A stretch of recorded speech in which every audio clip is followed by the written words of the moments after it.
Welcome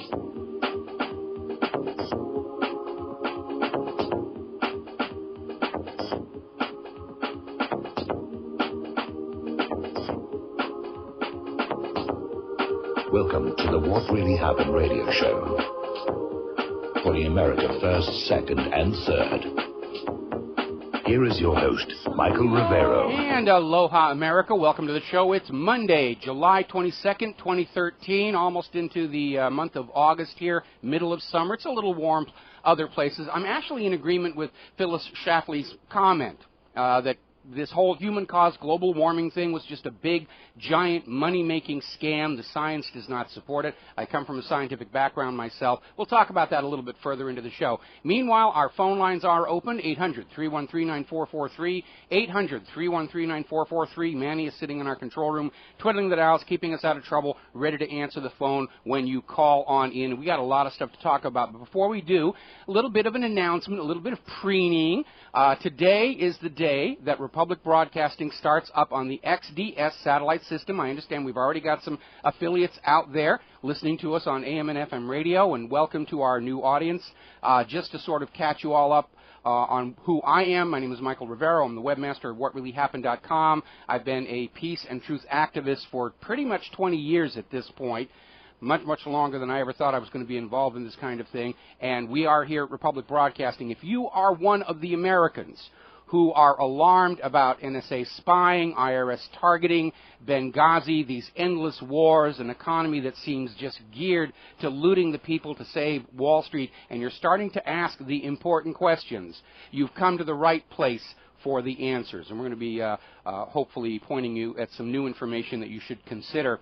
Looking at the corporate media, they're all about the royal baby. Watch, Kate is in labor, and that's all well and good. And I hope the kid is healthy. And I even met the grandfather many years ago once in England. But why is this major news in the U.S. media? I can understand in Great Britain, but I'm sorry. This really is not an appropriate message or content for the corporate media to be giving to America. I mean, news is what affects your life directly, the economy, the wars, the NSA spying. And this is just pure celebrity fluff to get you to look someplace else other than what the media and the government want you to look at.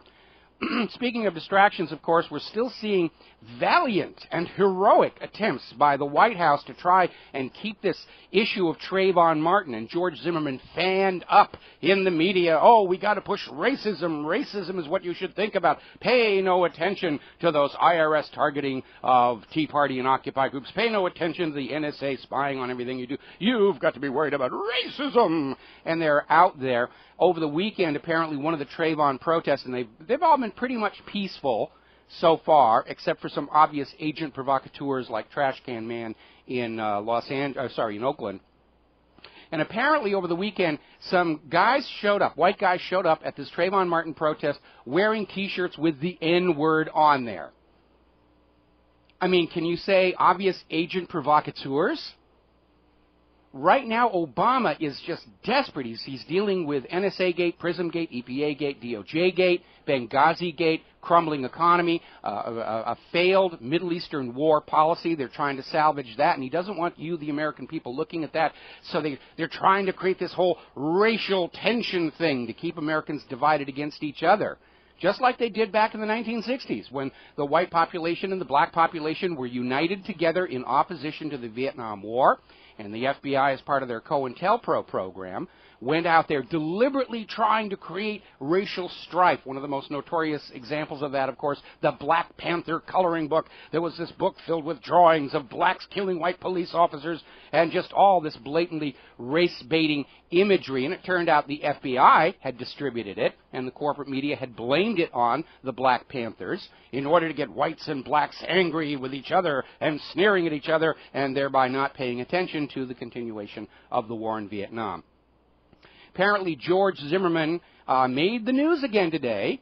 Apparently, he helped somebody who was involved in an auto accident, which is not that uncommon I've had a chance to do that myself in the past. Nobody made a headline story out of it. But it's anything to keep Zimmerman and Trayvon in the news. And remember, last Friday, Obama did that surprise, unexpected appearance at the White House press briefing, trying to sort of nudge and hint everybody back to staying focused on the crisis of racism, because too many people, even inside the White House press corps, are starting to ask some very, very difficult questions about Benghazi, about the IRS targeting of political enemies, about this NSA spying on literally every single thing we are doing in our lives, all of it a violation of the Constitution and the Bill of Rights. And they're trying to manage your perceptions. That's what propaganda is all about. That's what the corporate media is all about, managing your perceptions, trying to convince you what is important for you to think about, and trying to convince you that these other issues, really, you shouldn't pay attention to them or the terrorists will win. So they're just trying to keep selling that, and it's an epic propaganda fail. All of this stuff worked back in the 1960s when the American people were very trusting of their government, very trusting of the corporate media. It doesn't work today after all the lies that have come out, lies about Saddam's weapons of mass destruction, lies about 9/11, lies about, well, everything. It's a very skeptical nation right now, and that's healthy. It's healthy for a people to be very skeptical of corporate media and the government in order to deter the lies and propaganda and so forth. Meanwhile, getting back to the gates, and we sort of collectively call them Floodgate. NSA Gate, DOJ Gate, IRS Gate, Benghazi Gate. We collectively lumped them together into Floodgate. And Obama is definitely feeling the pressure because apparently it came out over the weekend when we were all supposed to be watching the Royal Baby and George Zimmerman. It has now come out in the hearings into the IRS abuses that Tea Party cases were specifically ordered to be sent to the IRS's only Obama political appointee, William Wilkins. So he was making the calls on who was going to be harassed and who was going to be denied their 501c3, and we are now 1 degree of separation away from the president himself. And you need to remember, using the IRS to target political enemies or ideological enemies was one of the articles of impeachment against Richard M. Nixon. And this is why Obama is out there trying to fan up distractions. Oh, let's talk about the economy. Well, that's not a good idea. The economy's not doing very well. Well, let's talk about the Middle East. Well, that's not a good idea. That's not doing very well. And Obama is in this very awkward situation where every issue he tries to bring up to distract from a scandal turns out to be another scandal. He's run out of handles with which to manipulate the public perception there. So we're seeing all these articles starting to come out here. Representative Darrell Issa says he's in possession of information that absolutely places the IRS targeting right inside the Obama White House. And remember, when this story broke free, it was already acknowledged officials in the White House had already heard about this going on, but just didn't tell the president. Obama's defense at this point is, hey, I'm clueless. I have no idea what's going on. My staff don't tell me anything. I heard about it on the news. And if you believe that one, I have some of Saddam's weapons of mass destruction to sell you. Apparently, the Department of Justice is refusing to prosecute officials who were illegally accessing tax records back during the election campaign. Big, huge scandal. All these tax records are being accessed and taken away, and the Department of Justice saying, oh, it was an accident. We're not going to prosecute anybody. Let's see. We're going to grab a real quick phone call here before the next commercial break. James in Washington. Aloha, James. Welcome to the show. What's on your mind? Okay, I guess we lost him. I don't really have enough time left in this segment to take a phone call and give it justice, so we're going to put Scott off until the next segment here. Benghazi, of course, is continuing to be in the news, and they're still trying to push the meme that it was a terrorist attack fanned up by this rather absurd anti-Muslim movie, which turned out to be little more than an actual trailer. I think it was a PR stunt. Obama was trailing Romney last summer, and he needed something to make himself look presidential. And I think it was a staged PR stunt that got out of control and turned into a riot. And now they're trying to cover that one up. All right, we're coming up on a commercial break here. We're going to stop for a few messages from our sponsors, and we'll be right back with some phone calls. Aloha, welcome back to the show here, and we're going to go right to the phones here. We've got James in Washington. Aloha, James, welcome to the show. What's on your mind? James, are you there? Yes, you there, Mike? I can hear you now. What's on your mind? Yeah, I got 2 quick points there, Mike. Maybe George Zimmerman should change his name to George Benghazi, then we'd never have to hear his name again. Yeah, you're absolutely right there. You know, and it's like if Edward Snowden wants to find someplace beyond the reach of American law enforcement, he should move to Wall Street. Yeah, and on a serious note, I used to work on the railroad, and I retired in 1993, and those rail tank cars that crashed in Quebec, each one of those tanks held about 10,000 gallons, and we hauled about 110 of them in a string, so you have about 1 million gallons. And we had a device on the control board. Every mile or every 1 minute or so, we had to hit it. It was called an alerter. And that train would automatically shut up if it went more than a mile or more than a minute or so without us touching it. So that train did not just roll down the hill by itself. Yeah, there are all kinds of safety systems on modern railroads. They're tracked by satellite and by GPS, and there's all kinds of computerization. And it does seem like something somewhere went radically wrong with this particular derailment. And you have to wonder, and it could just be a cascade of things that all went wrong at the same time, like we had with that South Korean flight up in San Francisco a while back. But these things shouldn't be happening. And in a nation with a well-maintained infrastructure, these things don't happen. But our nation's infrastructure has been allowed to go into decline and deteriorate in this rush to take all of the wealth of the American people and pour it all over Wall Street to keep them propped up as their little Ponzi scheme central bank heads for collapse. Hey, Mike, one more quick note. We had a shooting over the weekend where an ex-felon shot and killed his son and then took off.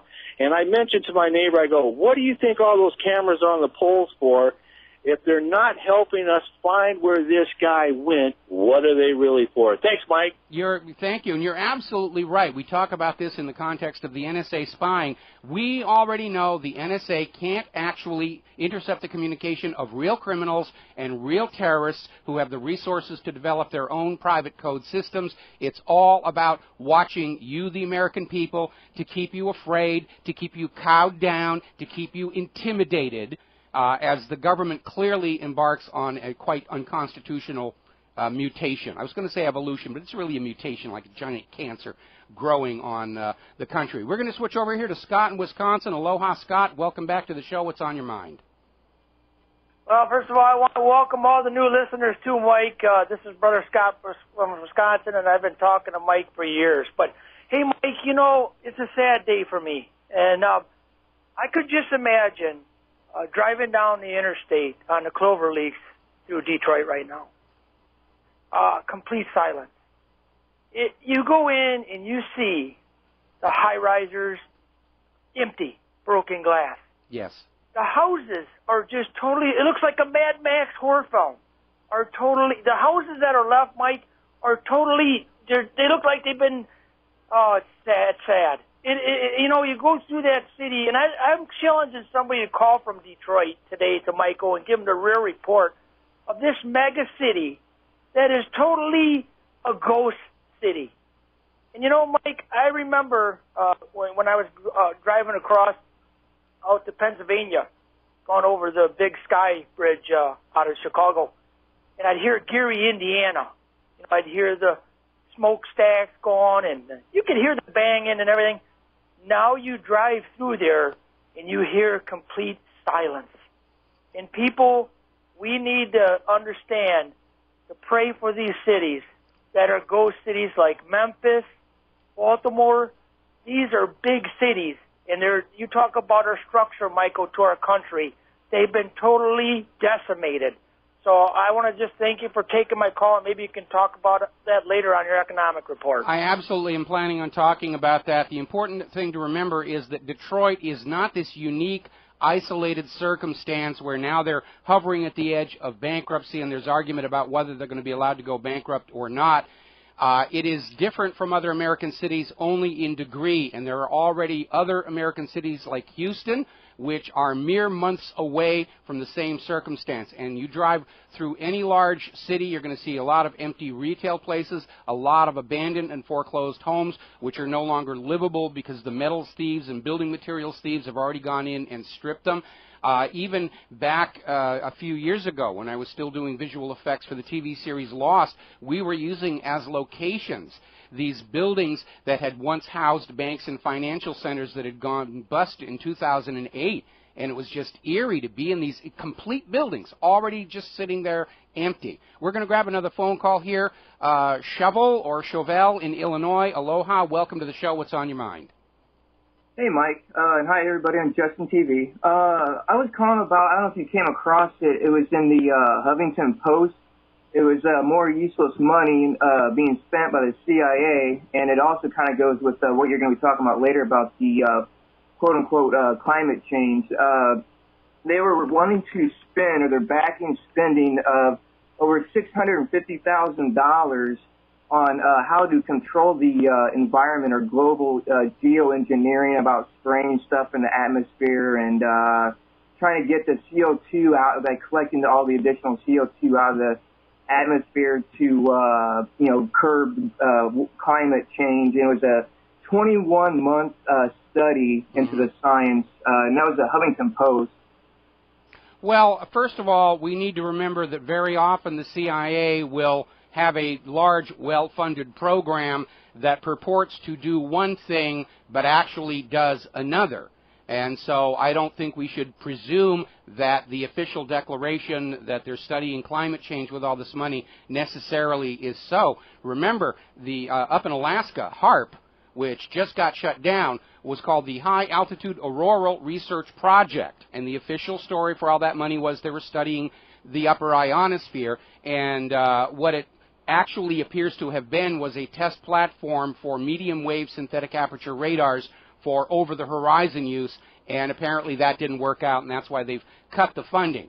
So we need to be very, very careful. When the CIA says they're spending bunches of money on X, they may not be. If you go back to some of the MK Ultra programs, there was even one in a documentary on TV the other day where the CIA had set up this very lofty-sounding program about finding gentle ways to coerce information out of potential enemy sources or spies, and it turned out they were running this network in San Francisco of these sex rooms where they hired prostitutes to bring guys up there and dose them with LSD, and they were getting kinky, and it was just a nonstop orgy for something like 9 years before the CIA finally pulled the financial plug on it.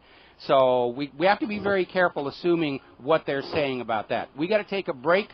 We'll be right back. And aloha, America. Welcome back to the show here. And again, we're seeing an administration that is attempting to distract from the flood of scandals enveloping it by trying to shift the focus onto other areas that are not as contentious they think, they hope, they wish. And, of course, this gets us back to the announcement today that the Guantanamo prison center, concentration camp is what it is, are going to start dealing with this large crowd of permanent detainees by setting up parole hearings. In other words, they're going to start having meetings to see if somebody maybe can be released or sent someplace else. And they're basically, it's a theater performance. They're going to say, we know everybody's upset about this concentration camp and suspension of due process, but we're dealing with it by holding meetings. And you need to understand something. Both the Bush administration and the Obama administration understand that the vast majority of people that are being held in Guantanamo are not, in fact, guilty of any wrongdoing against the United States of America. And even more interestingly, 166, about half of the 166, about 80, 90, have already been cleared for release, but are being kept there anyway. Why? Well, we know from one of the people who did get out of Guantanamo, Binyam Mohammed, worse things have been done to these people than waterboarding. Their bodies carry scars of some very abusive treatment to get them to reveal where Saddam had his weapons of mass destruction, which we now know never existed.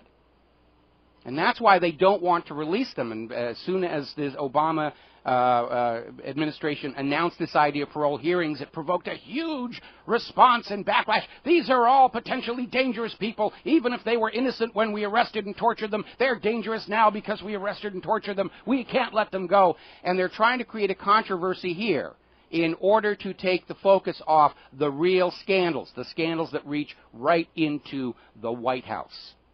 It's all distraction. It's all managing. Change the focus every single day. But this administration, this government, has reached a point where every issue they try and fan up as a distraction from the scandals turns out to itself be another scandal. It's a very, very difficult situation. We're going to go back to the phones. Marcus in Georgia. Aloha, Marcus. Welcome to the show. What's on your mind? Thank you, Mike. I just wanted to call in and chime in on this Trayvon Martin situation, especially being here in Atlanta. Well, we did have peaceful protests going on this weekend, and that's a good thing. But I was among some of my conscious friends that they pretty much aware of a lot of the things that's going on within our government for this Fast and Furious and Benghazi and Wall Street situation. But for some reason, they just can't seem to understand a lot of the COINTELPRO that takes place amongst the black community when it comes to our leaders. And when I talk about our leaders, I'm talking about the Al Sharptons of the world, or the J.C. Jacksons of the world, and even some of the popular celebrities. They even had the rapper Jay-Z and Beyonce pop in. And that does a huge number in further getting the people to rally behind a lot of these causes.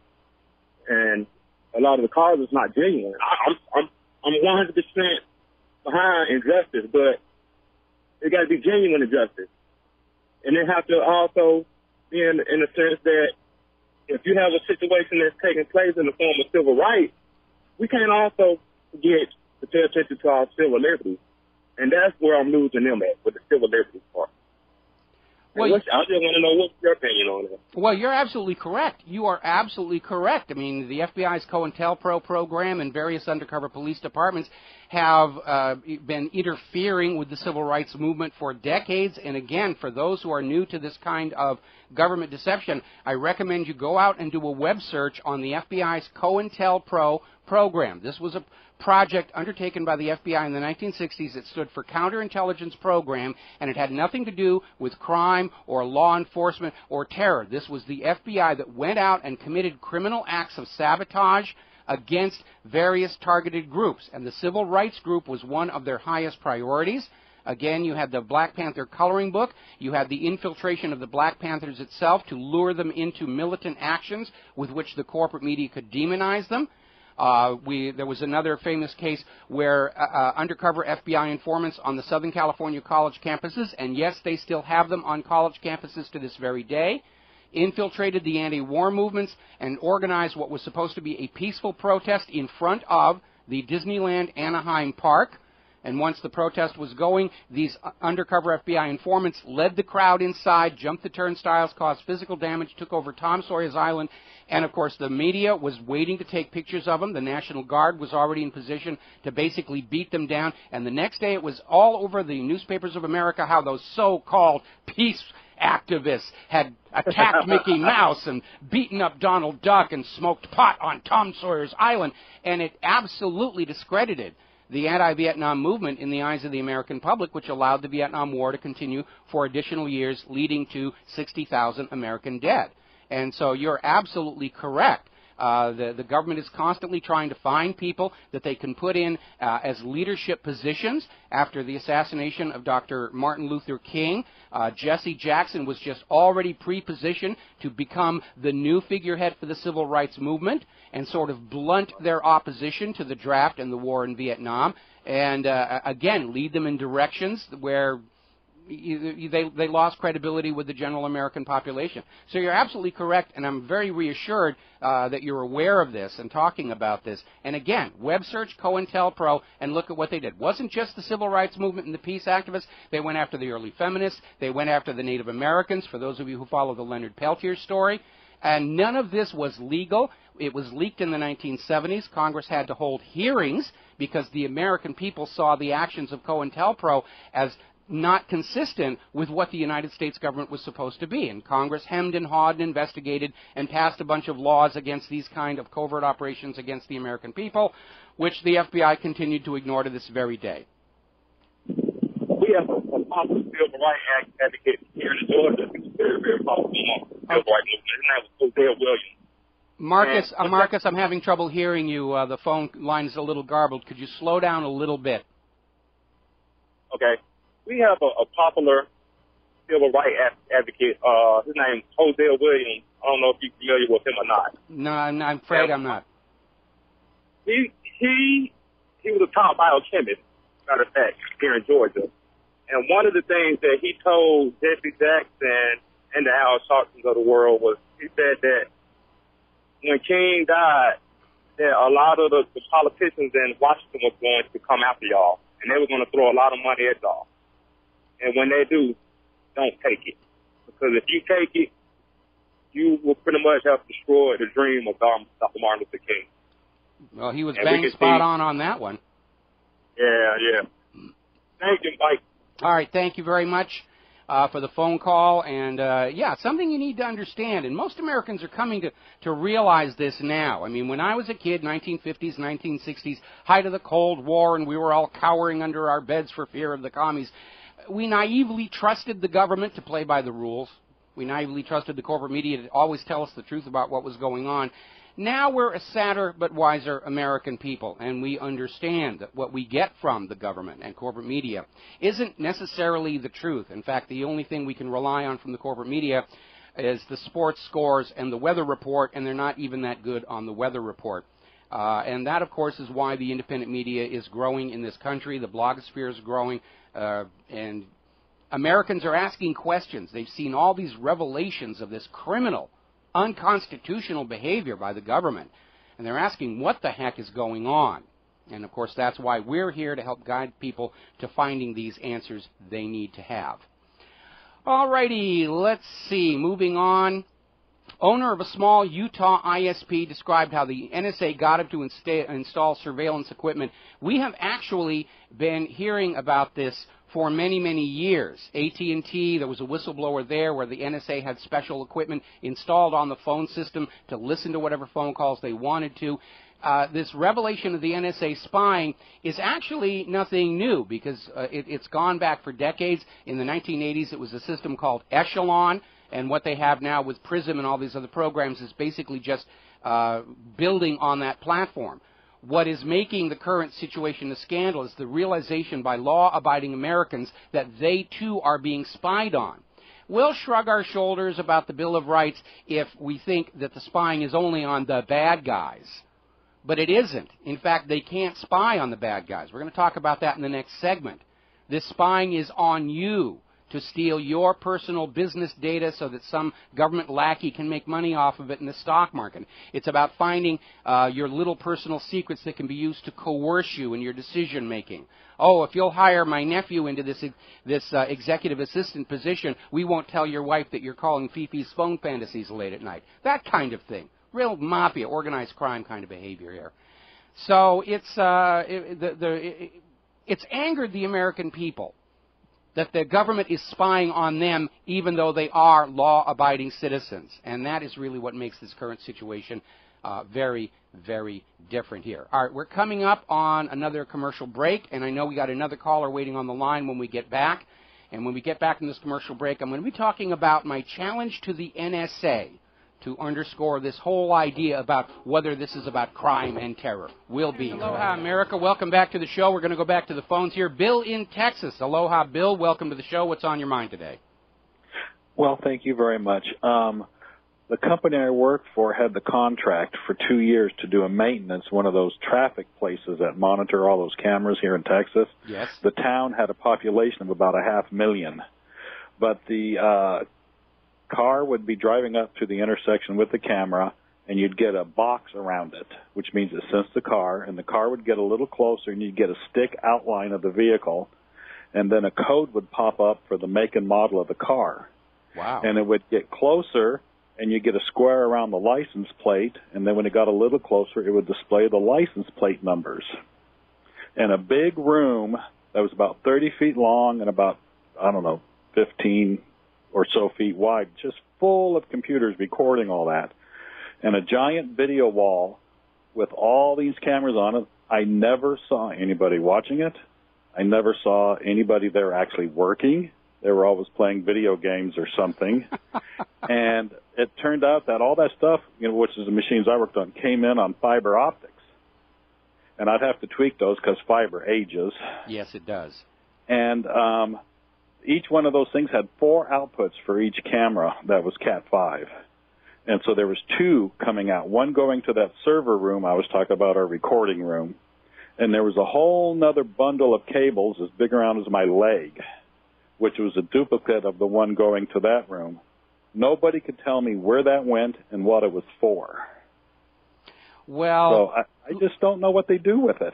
Well, I think, to be very honest, I mean, their attitude is we're going to grab everything. They were, a few years ago, they were calling it total information awareness.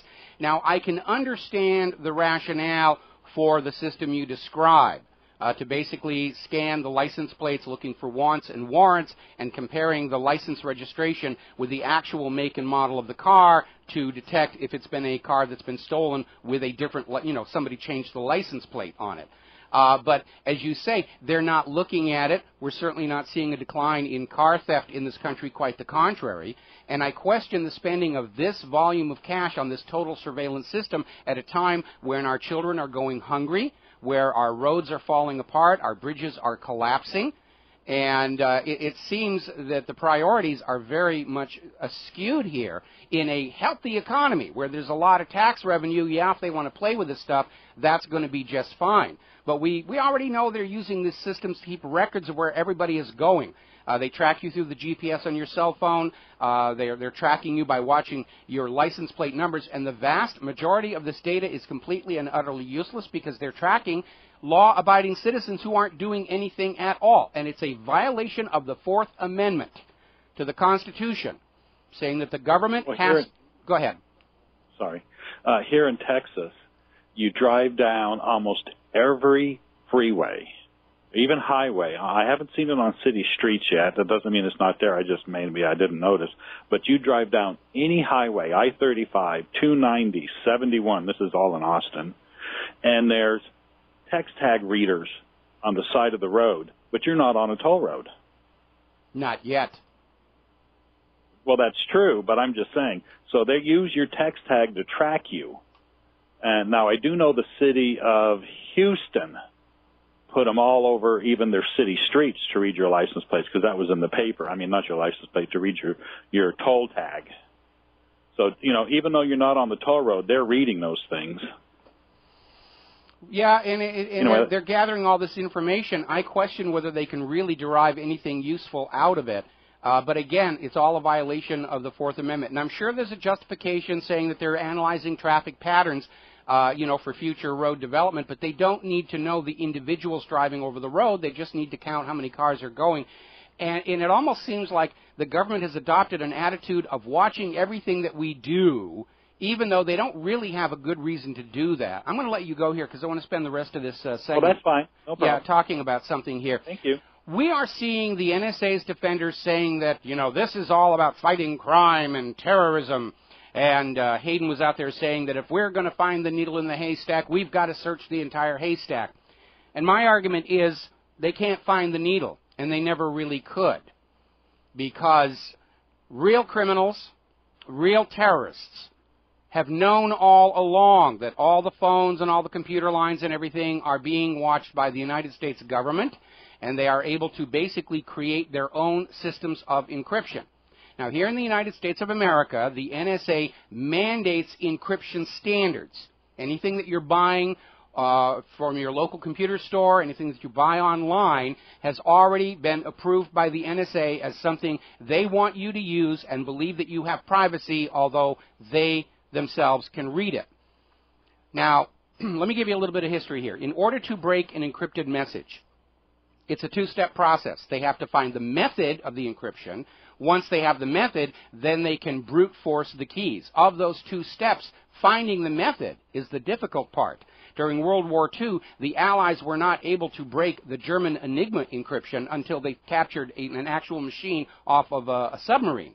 once they had that machine and understood the method, then Alan Turing built that mechanical calculator at Bletchley Park that was able to brute force the keys. And we know the NSA has acres and acres of supercomputers to find the keys in encryption systems where they already know the method, whether that's PGP or AxCrypt or DES. And the NSA has a long history of trying to backdoor such systems. At the end of World War II, the United States and Britain made presents of captured German Enigma machines to friendly Allied governments without telling them that the United States and Britain could actually read the messages encrypted on that device.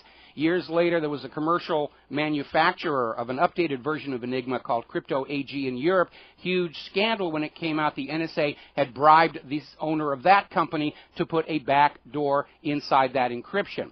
We know that the original implementation of DES contained what was called the work reduction packet, which encrypted your encryption key. In a second encryption key, only the NSA had. So they didn't even need to brute force your key. When they got your encrypted message, it already had the key in it for them to read the message. Same thing with Clipper Chip, which had what was called LEAF, the Law Enforcement Assistance Field, which had your encryption key inside there, which meant this whole two-key escrow thing was just a complete dodge to give Americans a false sense of privacy while they were being told to use encryption systems that the government already knew it could read. So, over the last couple of months, I've issued a couple of challenges to the NSA. And the last one expired on Saturday. You can read about it at the front page of whatreallyhappened.com. And the point of the exercise was to prove that anybody who's a decent programmer can come up with their own encryption methodology. It doesn't even have to be that strong. And the NSA will not be able to read it. And we did 2 of these. And neither one of them got cracked. And a lot of people downloaded the encrypted message and tried, looking at our server logs. Now, the NSA wants you to think they can read any encrypted traffic they want to in order to sell this idea that they're protecting you from crime and corruption. The last thing they want you doing is thinking, hey, I can come up with a private code that the NSA is going to have. If it's not impossible for the NSA to read, it's going to be very, very difficult. And if you have 1 million Americans concerned about their privacy developing their own codes and encryption for their private files, it multiplies the workload of the NSA to peek into what you're doing. And I want to remind everybody about this scandal that came out of the Seattle APEC, the Asia-Pacific Economic Conference. Huge scandal. U.S. government intelligence agencies paid on the U.S. taxpayer dollar were stealing business secrets from conference attendees to give to political cronies. Nothing to do with law enforcement, nothing to do with terror, everything to do with basically industrial espionage, all of it illegal, all of it unconstitutional. The government cannot be trusted with your data. Another NSA whistleblower on ABC News a while back, the NSA listens to phone calls from our serving military in the war zones, and they trade the really juicy sex talk back and forth like free porn. Got to take a break for commercials and station identification. We'll be right back. Aloha, America. Welcome back to our show here, top of the hour, and Fox News is going on about the royal baby. It'll be here any second. Pay no attention to IRS Gate and NSA Gate and the wars and the war crimes and the torturing of innocent people to find weapons of mass destruction that don't exist. We have a royal baby for you to look at. Except, of course, they're not showing any pictures out of respect to the royal family. And, again, I can understand the people of Great Britain getting all hot and bothered about this story. Why is it thought to be important news here in the United States of America? I mean, don't get me wrong. I hope the baby is healthy. I hope it's a wonderful little baby, and congratulations to new parents, but it is not news that affects ordinary Americans right now. We're going to grab a phone call. Kit in San Diego. Aloha, Kit. Welcome to the show. What's on your mind? Mike, how you doing? Doing great. Good. You keep saying that you think the big secret, the big gate here is Benghazi Gate. Yes. Joyce Riley, last week on the Power Hour, interviewed a couple named the Moriartys. They were living in Libya. They had businesses set up and just a very nice life until the invasion, the UN invasion back in, 2 years ago. Yes. And is one of the most riveting interviews I've ever heard. If anybody has any question as to what really happened there or the level of criminality within this government, I'd suggest they please go back and listen to last Tuesday's Power Hour. They're also going to be doing a live webcast tonight. The link is available on the Power Hour website, and they'll be on again Wednesday in the second hour. I would encourage everybody to please listen to that. Okay, well, now that you've got your free commercial for the show here, let me back up here a little bit and tell you what I think was going on with Libya. Now, remember, 3 years ago, Muammar Gaddafi was everybody's friend. He had recognized Israel's right to exist. He wasn't engaged in any terrorism. He was greening up Libya with this amazing aqueduct system across the entire country. And he was friends with everybody. We have pictures of all-American presidents shaking his hands. Everybody was buddy-buddy. Then Gaddafi made his big mistake. He set up a state-controlled central bank and a value-based currency, the gold dinar. And then he went out and announced that if you wanted to buy Libya's oil, you would have to pay for it in gold dinars. And the rest of Africa was saying, well, we want to sign on to that gold dinar. It's obviously much more trustworthy than the U.S. dollar. And that was when Gaddafi got on the U.S. government's special high-interest targets list. Because his state central bank is a threat to private central banking. His gold dinar was a direct challenge to the U.S. dollar. His desire to sell Libya's oil for the gold dinar was a direct threat to the petrodollar arrangement the U.S. has been following ever since Nixon ended gold convertibility. And so Libya was invaded, smashed, the state central bank shut down, a new private central bank issuing the public currency as a loan at interest put in its place. Nobody knows where the gold that was going to go into the gold dinar finally wound up. And, of course, Libya's oil is now for sale in the world market, but only for the U.S. dollar. Now, as far as what happened in Benghazi, last summer, the polls were showing that Obama and Romney were neck and neck. Actually, the polls were showing Romney slightly ahead. A lot of the corporate media pundits were already predicting a Romney presidency.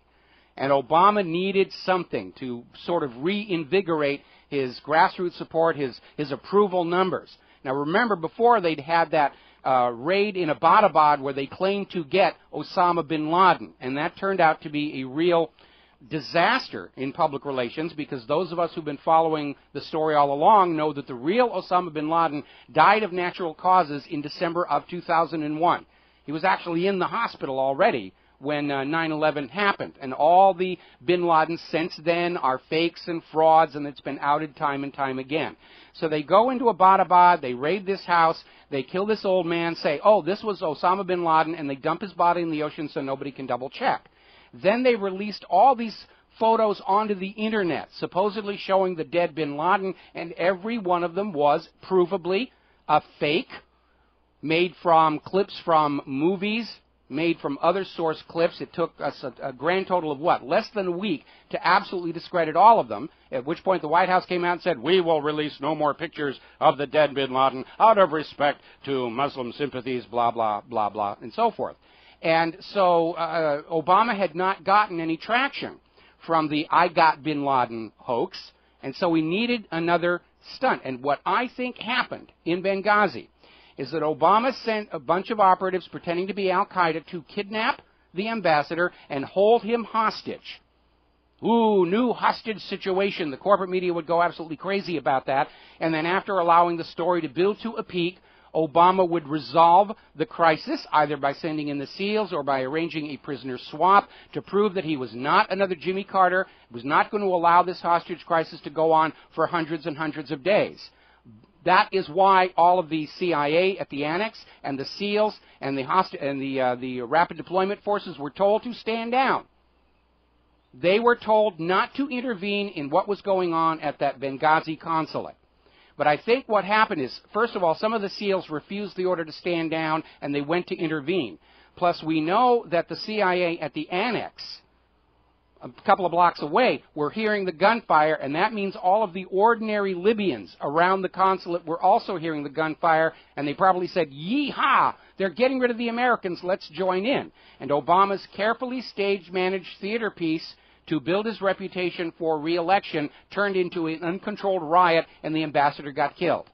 And that is what I think happened there. And it explains the stand down. It explains how everybody involved in Benghazi has been asked to sign a non-disclosure agreement. It explains why there was a Predator drone overhead, real-timing the Benghazi consulate attack back to the White House. The Predator drone only has a maximum speed of 137 miles an hour. They are not fast movers, and that means this Predator had to be deployed in the air on the way to the consulate before the attack even happened. And that is what I think happened in Benghazi. Kitty, you still there? Great interview. Okay, well, thank you very much. We're going to let you go here. All right, let's see. We're getting further into the show here. I'm going to skip on ahead from this whole NSA thing, except that, of course, they're still out there saying that the NSA is justified in spying all of you law-abiding American citizens in order to defeat terrorism. Well, here's a cold, wet slap in the face to the NSA. In 2012, only 10 Americans were killed by terrorists, and none of those were inside the United States borders. None, not one. You are 8 times more likely to be accidentally killed by a police officer than to be killed by a terrorist. You are thousands of times more likely to be killed by a mistake made by your doctor or pharmacist than you are to be killed by a terrorist. But they're still out there saying, terror is the threat. Be afraid. Don't think. Don't ask. Don't question. Just be afraid. And we will save you from this terror threat that they just invented up out of thin air. Obama is continuing his war on freedom of the press. They're trying to basically set a legal precedent where reporters who are reporting on whistleblowers are no longer allowed to conceal the identity of their sources. They want to get those sources. They want to prosecute them as spies and traitors. They want to hang and draw and quarter them as an example to every other potential whistleblower to shut the heck up. And it's not going to work, because all a whistleblower has to do now is put whatever they're blowing the whistle on into an envelope and mail it to the corporate media without a return address or any identifying remarks. Or all a journalist has to say is, I got this information in the mail anonymously. I have no idea who sent it to me. They're trying to drive it all underground here. Now, let's get on to the situation in Syria, because even NATO is now admitting Assad is taking back control of his own country. The hired mercenary army, the Free Syria Army, 95% of whom are not even Syrian, are factionalized and they're fighting amongst each other. And even NATO is saying, yeah, this is over and done with, this covert attempt at an overthrow. We're going to take a break for some commercials. We'll be back with more about Syria after these words. America, welcome back to our show. And getting back to the situation in Syria, what's going on there is following the first Egyptian revolution, where U.S.-Israeli puppet ruler Mubarak was given the old heave-ho. There was talk of the Arab Spring, of the Arab nations throwing off the domination of Western nations and certainly Western banking. And the U.S. government decided they could hijack that idea and co-opt it and go in and start covertly overthrowing Middle Eastern rulers they did not like and claim it was a popular uprising. And this is what they tried to do in Syria.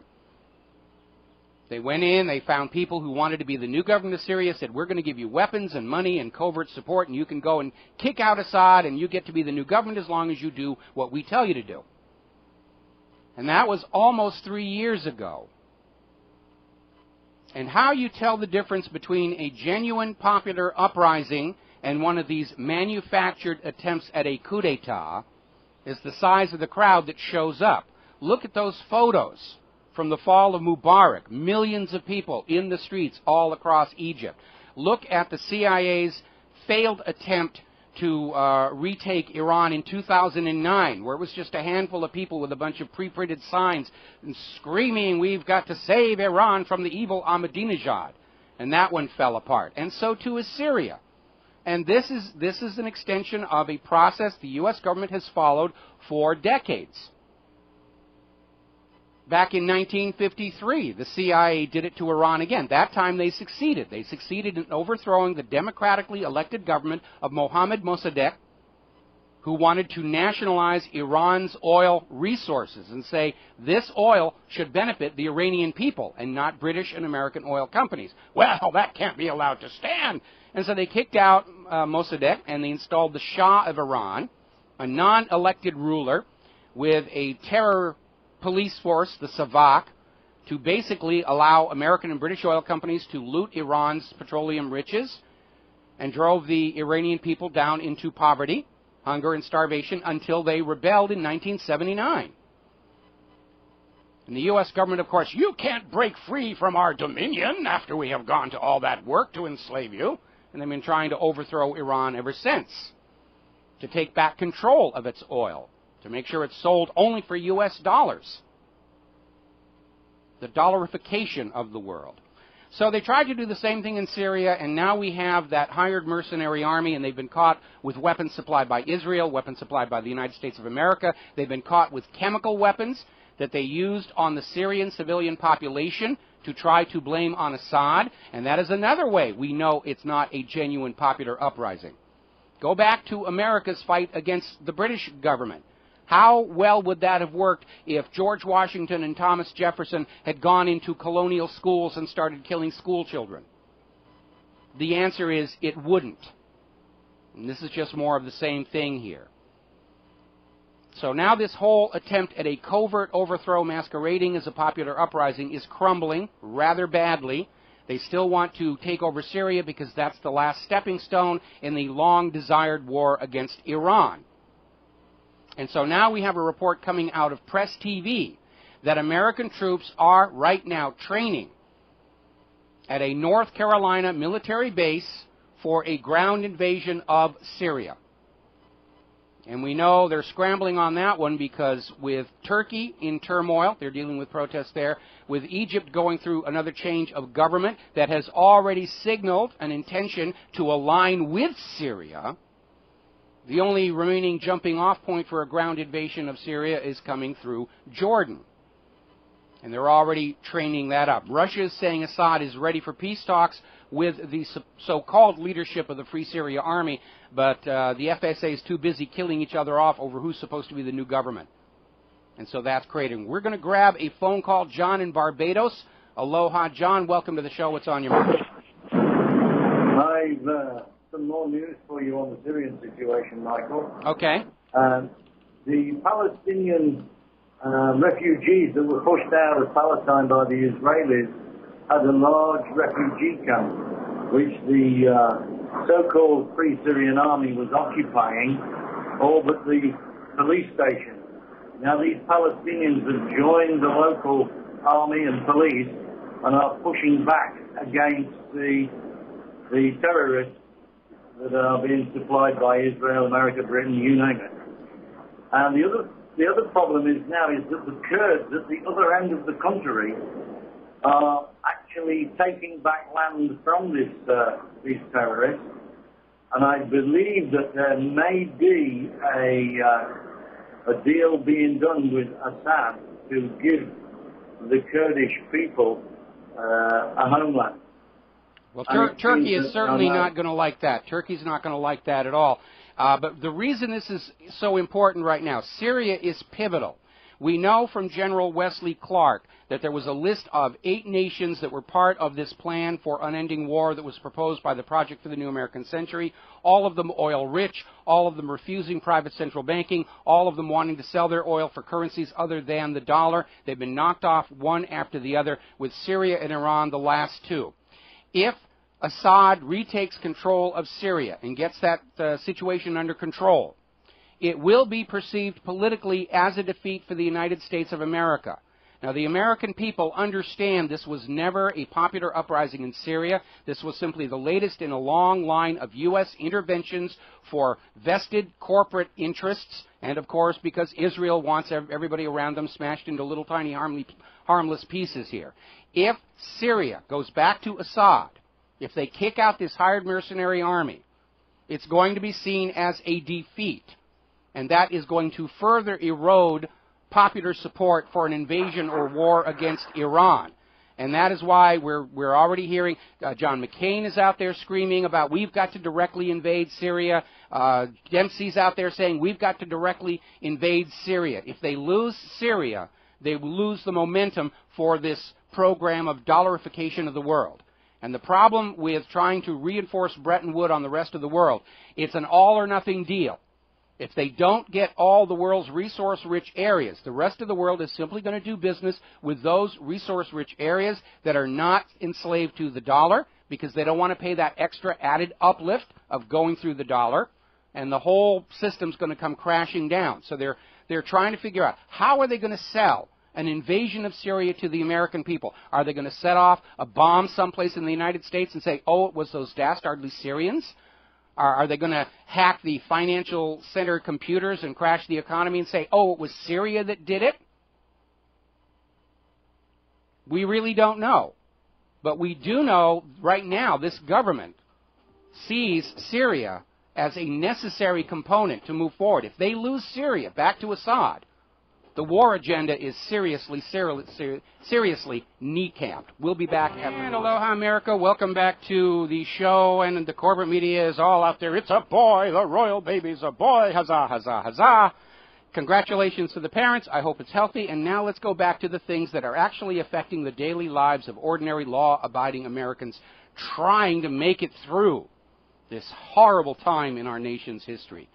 Now, getting back to the war zone, as it were, we're seeing a report coming out of the ugly truth where Netanyahu appears to be aiming toward igniting a war with Egypt in order to retake the Sinai. And this is basically saying the same thing we were saying on our show over the last 2 weeks.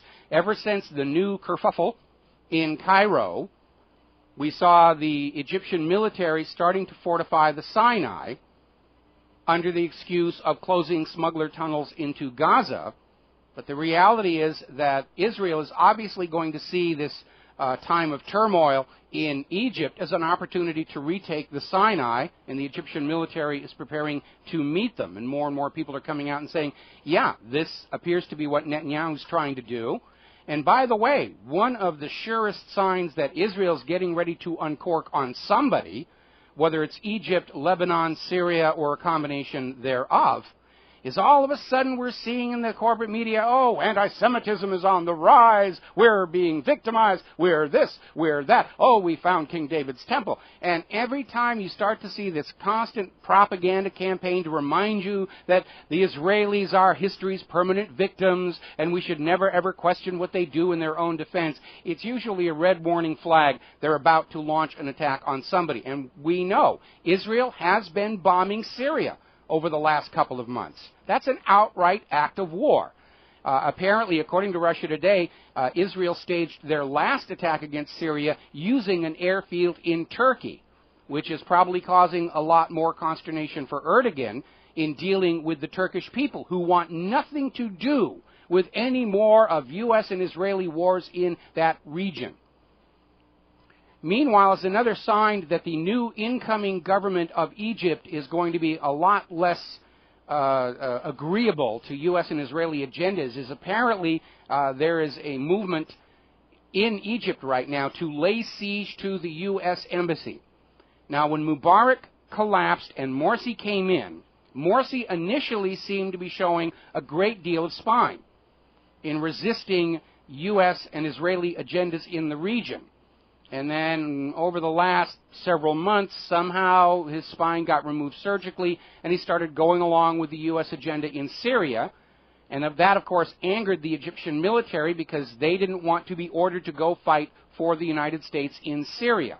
And that is why the Egyptian military came out again on the side of the people. And there's a lesson in history for all of you here. The very worst mistake a new incoming revolutionary government can make is to start thinking they can start acting like the government they just replaced. And that is why when you study revolution very carefully, you will find in many cases it's not one revolution, but several in rapid succession. Look at the French Revolution. We speak of it as if it's a singular event. It wasn't. It was multiple revolutions in a row. Each new government coming in, starting to feel they were the new royalty and they could live the high life at the expense of everybody else. Then a new revolution would be triggered to kick them out. New government would come in. They went through a handful of governments until finally they got a government that said, look, we'd better take care of the people. We've got to make that our highest priority, to take care of the French people and respect their rights and their wishes, or we're going to wind up under the guillotine ourselves. And it looks like Egypt's going through that same situation. They changed the government. The new government started acting like the old government. The Egyptian people are kicking out that government. Now they're putting in a new one, which has already indicated a desire to reconnect with Syria politically. This is a major foreign policy blunder for the United States of America. The Middle Eastern war policy is in serious, serious trouble. Iraq is starting to break away. Afghanistan is starting to break away. They've come to understand the U.S. couldn't sell renewed invasions of those countries to the American people. So those governments are now free to basically go off and do what they want to do and tell the U.S. to basically stick it in terms of whatever policies the U.S. wants to impose. It's just like the fall of the Roman Empire. After the Roman Empire lost that main legion up in Germany, and they couldn't really police the entire extent of their empire, and the outlying provinces began to break away, and the rot began to spread. And as revenues from those outlying provinces ceased to flow into Rome's coffers, and the accumulated debt of Rome's money junkies began to take hold, was why Rome fell. At least the Western Empire fell. Eastern Empire continued for quite a bit longer after that. Now, speaking of Iraq, there has been a major jailbreak from Abu Ghraib. This is where all the Americans were torturing all those Iraqis to find the weapons of mass destruction, which wound up not existing. And apparently, a group of Iraqis, they're being called Al-Qaeda, but nobody really knows, literally broke into Abu Ghraib and freed a whole bunch of their fellows who were being kept in prison. And so now the White House has oodles and oodles of escaped angry Al-Qaeda that they can blame the next false flag on to get us reignited with war fever to throw our children onto the bayonets of the designated enemies here. Over in Israel, they're still trying to talk about peace talks with the Palestinians, and pretty much everybody who's observing this says it's another wasted effort, because Israel always makes unrealistic demands before the peace talks will even start, demands that the Palestinians cannot ever agree to. And now Prime Minister Netanyahu has asked the United States to free convicted Israeli spy Jonathan Pollard as an incentive for Israel to engage in the peace talks. Because Netanyahu wants to prove, once again, he's in control of the United States government. And the reason this is an issue, we know there is massive Israeli spying in the United States of America. There was an Israeli spy ring. The largest foreign spy ring ever uncovered in U.S. history was uncovered by the FBI just weeks before 9/11 happened. Israeli spy ring. They were infiltrated into the telephone systems even back then. They were finding out where drug enforcement officers were investigating and preparing to raid, and that information was being forwarded to Israeli drug criminals operating in the United States of America so that they could avoid being arrested. Huge scandal. Then there was the AIPAC spy scandal that broke a couple of years after that. Jonathan Pollard stole U.S. nuclear deterrent secrets, critical information as to where our missiles were aimed. And he sold that to Israel. Israel, our supposed only friend in the Middle East, turned around and traded that information to the Soviet Union in exchange for increased immigration quotas. Had the United States gone to nuclear war with Russia at that point, the United States would have lost. And that is why Jonathan Pollard is in jail as an Israeli spy, and he should stay there. But of course, in Israel, he's a big hero. They've named streets after him. He's an honored citizen absentia. And now Netanyahu's back one more time saying, if you want us to talk peace with the Palestinians, you have to give us Pollard. And even if Obama does give Netanyahu Jonathan Pollard, thereby proving that Israel does have a hammerlock on the U.S. government, it doesn't guarantee peace, because Israel will go back to their usual tactic of, first, you must acknowledge our right to exist even though we haven't drawn our borders. And the Palestinians can't agree to that because they don't know what they're agreeing to. If they say, yes, we recognize Palestine's right to exist, and then Netanyahu comes back and says, well, our borders are way, way, way out past there, past the West Bank. You're now all on Israeli land. You've got to get out. The Palestinian leadership could never agree to that without losing the support of their own people. Israel doesn't negotiate in good faith. It's another stalling tactic to look like they're working for peace, even as they prepare for the next war. And this idea that the U.S. government is even considering releasing Jonathan Pollard is obscene. Now, back when Julius and Ethel Rosenberg gave the Russians the secret to the atomic bomb, they were sent to the electric chair. In Ethel's case, twice, because they botched the first one. And Jonathan Pollard steals nuclear deterrence secrets, gives them to Israel, who gives them to the Soviet Union. Why is that not an equally great crime?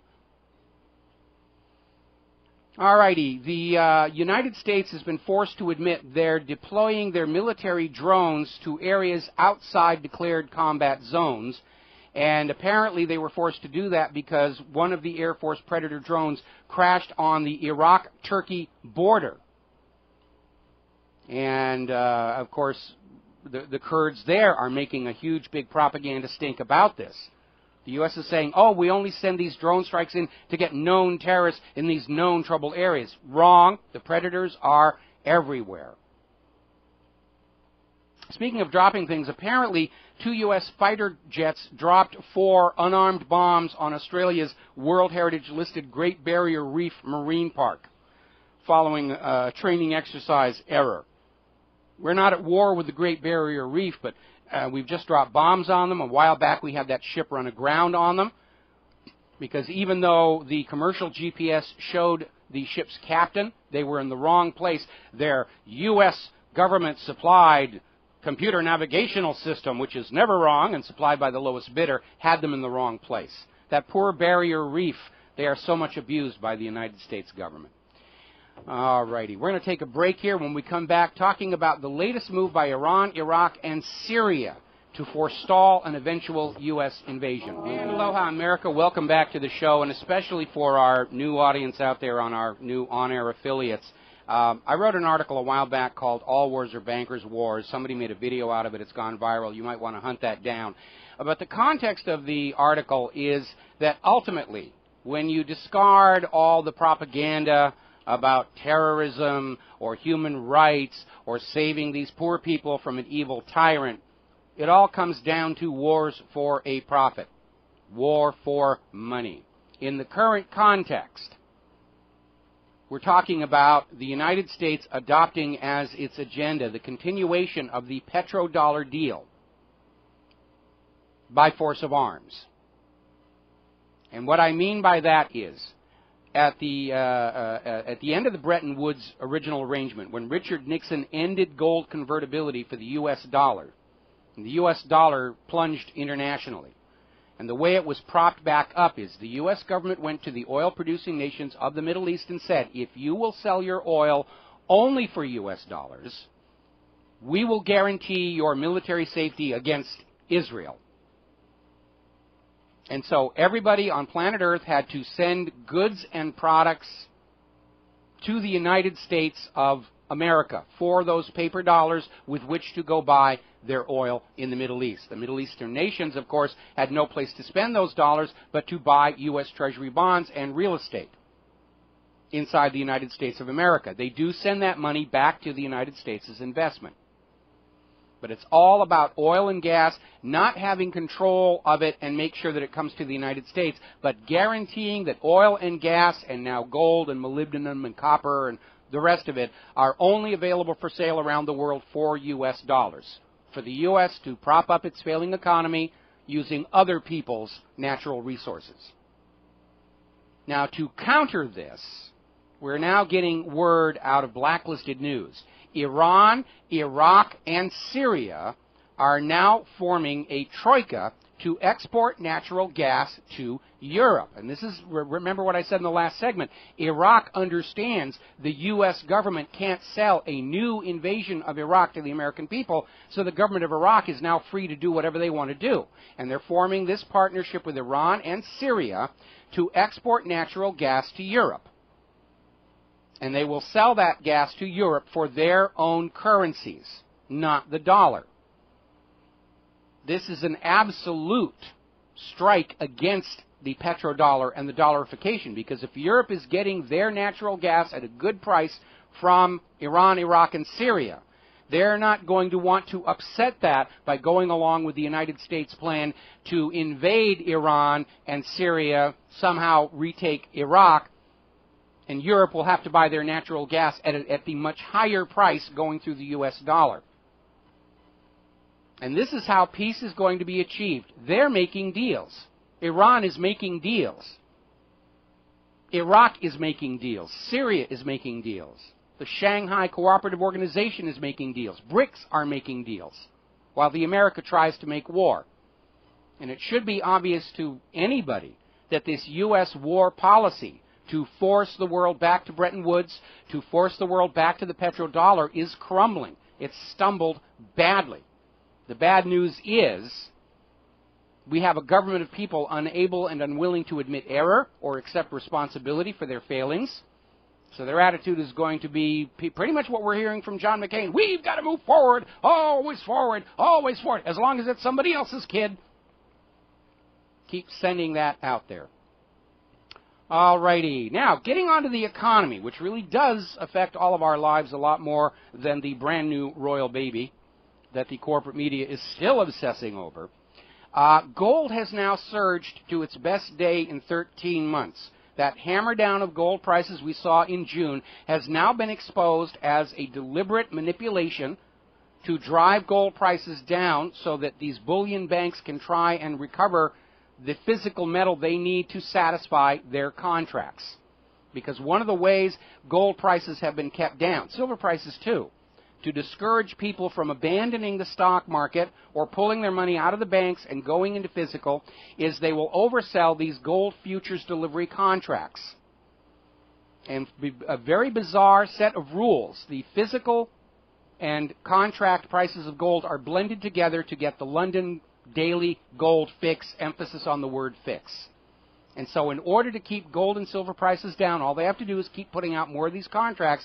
We already know some of these bullion banks are unable to come up with the gold to satisfy the contracts. They're having to settle the contracts for cash value at the time of sale, plus a 15 to 20% uplift. That's not going to hold very long, because as this overprinting of dollars and other fiat currencies accelerates, even that uplift is not going to account for the decline in value of those paper dollars that are being accepted for the contracts. So last month they hammered the gold and silver prices. They were trying to scare people into dumping their silver and gold physical on the market. Get the cash now. It's not going to go back up. And, of course, it's already gone back up. It's breaking above 1,300. They're already talking about the impending threat of shorts. And over the weekend, there was a very bizarre story that was making its rounds on Twitter and Facebook, and we still are not sure how true this story is, but it's worth a mention. Because the story was basically that there was a major fire reported in the gold vaults of J.P. Morgan. Now, gold doesn't burn. And given that those vaults are probably mostly empty, it wouldn't seem that there's a lot of stuff to burn down there anyway. But apparently 20 fire trucks showed up and somebody got it on Twitter. Now, any kind of a disaster, whether it's a fire or the flooding that flooded those vaults back during Sandy, allows these bullion companies to invoke what is called force majeure, which means when somebody comes in with that paper contract that has not been satisfied and says, I contracted with you to deliver so many ounces of pure physical gold, you haven't delivered, I am going to sue. The lawyers for the bullion banks can come back and say, well, look, we had an unforeseen circumstance. Our vaults flooded. It's going to be years before we can dig back down there. Or we had a massive fire. We're still in the business of recovering the physical gold. It's going to take us a few years. And they can evade lawsuits by claiming force majeure. Is this what's going on here? I don't know, but I would certainly not rule that out, because we understand these bullion centers that trade in physical gold are nearly empty. COMEX is nearly empty. Remember when Germany asked for their physical gold bullion back from the Bank of France and the New York Federal Reserve? Both the Bank of France and the New York Federal Reserve shuffled their feet and said, it's going to take us between 5 and 8 years to get your gold back to you. And then, of course, 1 week later, France invades Mali in Africa, which happens to be Africa's third largest gold producer. Mali had been selling most of their gold to China for the yuan because they could then send the yuan back to China and get actual manufactured products for it. And now France is militarily in control of Mali, and who knows where the gold is going, and I would speculate much of it is going to replace Germany's missing bullion. Huge scandal with what's called rehypothecation, where these bullion vaults will accept your bullion for storage and charge you a monthly fee. Then they turn around and lease or rent the gold out for other financial shenanigans. And they still show it as on their books as their gold on deposit there. It's just rented out, and it's a way of cooking the books. And now they've hit a situation where they can't return the gold to the people it belongs to. They can't cover all these gold contracts. There's a huge crash coming, and somewhere between now and then, I guarantee you, the U.S. government will order the American people to surrender their physical gold to the government, just like Roosevelt did back in 1933, stripping the real wealth of the American people to prop up the banking system one more time. That's where this is headed. Now, you remember all those municipal defaults that the money junkies were saying couldn't ever possibly happen in the United States of America? Well, obviously, Detroit just proved them wrong. Detroit is on the verge of bankruptcy, and I say that because even though Detroit has filled out the paperwork, there's already legal wrangling saying that they can't do that. And why this wrangling is happening, I will explain when we come back from the top of the hour news and station. Aloha, America. Welcome back to the show. Hour number 3. The phone lines are open. 800-313-9443. 800-313-9443. Dan the Man is now sitting in our control room managing our Truth Warp Drive, ready to answer the phone when you call on in. So we're talking about what's going on with the Detroit bankruptcy. And Detroit filed the paperwork for bankruptcy. It was immediately blocked by a judge on the grounds that a city bankruptcy is unconstitutional under Michigan's state constitution. But I'll tell you what's really going on here. Okay, Detroit's debt has been invested in by people who, to hedge possible losses, are buying credit default swaps, derivatives. It's the same problem they have over there in Europe. Now, credit default swaps are what destroyed AIG during the meltdown of the 2008 mortgage-backed security fraud.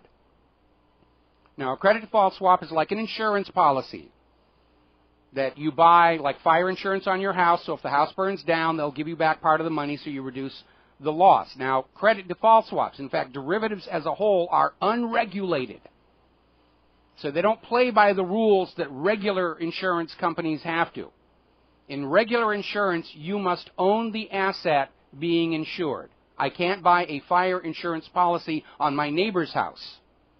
First of all, because it gives me a motive to go over there in the middle of the night with a can of gasoline and a match and set fire to the place. Regular insurance companies are required to maintain cash reserves adequate to pay reasonably expected losses. Those Wall Street financial firms selling credit default swaps don't have to do that.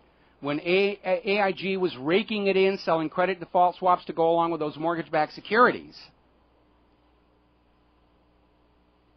they didn't keep the cash reserves. They just spent the money, wrote themselves huge bonuses, went out for lunch at that place on Wall Street that serves a $200 burger. And so when it began to fall apart, AIG simply did not have the cash to make good on those claims, and they collapsed, exacerbating the problem. Well, we all know about this exposure, $90 trillion estimated exposure that Wall Street has against Europe's debt. That's why the Federal Reserve is printing up money and handing it to Europe to try and keep them from defaulting. Because the instant any nation in Europe defaults, and it looks like Greece is about to do that no matter what, there's going to be a firestorm of people on Wall Street holding those credit default swaps, pounding on the doors and saying, "Where's our money?" And the same is true of every major metropolitan area in the United States. People who invest buying the debt of those cities are hedging their losses with credit default swaps. And the instant Detroit officially goes into bankruptcy, those credit default swaps come due, and those Wall Street firms that sold those credit default swaps do not have the cash to cover it. And so I am not at all surprised that as soon as Detroit said they were filing the paperwork for bankruptcy, you got a judge saying, no, you can't do it. It's unconstitutional. You can't do this, thereby guaranteeing that the issue of whether Detroit can be bankrupt will linger in the courts for years to come to protect the purveyors of those credit default swaps. And we need to look at what's going on in Detroit.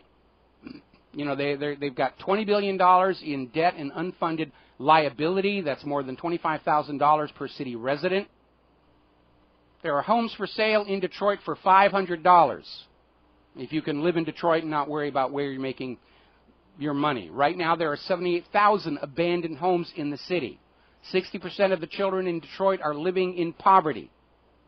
40% of the street lights don't work.